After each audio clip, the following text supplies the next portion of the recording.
Peggy 16.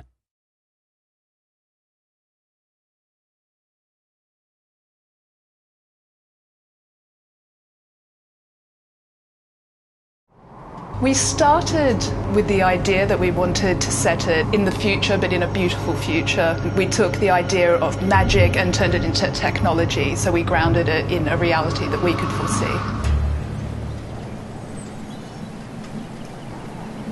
Enslaved's world is a world that, on one hand, is incredibly ugly. It's destroyed, it's full of old relics. It's kind of post-apocalyptic. Nature has retaken the planet, so where there was man-made structures, buildings, roads, cities, nature has now overcome. What would take for the world to end and become like that? So we did a timeline from now to about 150, 200 years and marked the different events that would need to happen to get to that point. You know, it's after the machine wars have happened, it's after swine flu has killed us all, it's after all commerce has collapsed, and people have effectively become irrelevant. But on the other hand, it's also a place that's incredibly beautiful to look at.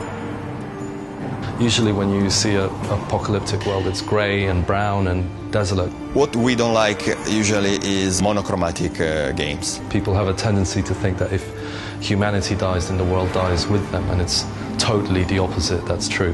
When we're off the face of the earth, nature just reclaims everything, and it's amazing how quickly you see things that we felt were permanent start to dilapidate. We much prefer to, through colors, show emotion, show colorful environment, epic views. Larger than life, you know, everything's richer than you imagine. You know, if we're going to add atmospherics or lens flares to the game, or fog, or transmit kind of lighting through leaves and through skin, let's look at how we can actually do that physically correct, and then let's ramp that up, because that's the style we're trying to go for. You know, it's believable, but it's richer and larger than life.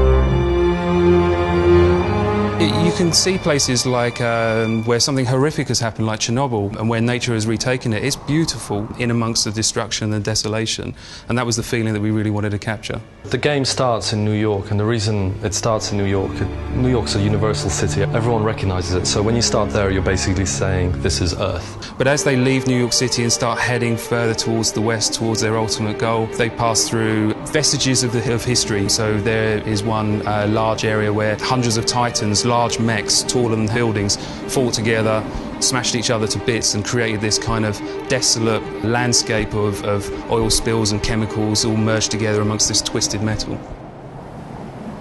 When you go through later levels, you know, things start to get even more kind of grander and a bit more fantasy. It'll at least be remembered when you play it. Like, there'll be imagery, there'll be sounds, there'll be an experience about it that then becomes part of you. That's how you kind of immortalize your games. And that's what we're trying to achieve. Make a game that we would want to watch, play, touch, hear, see.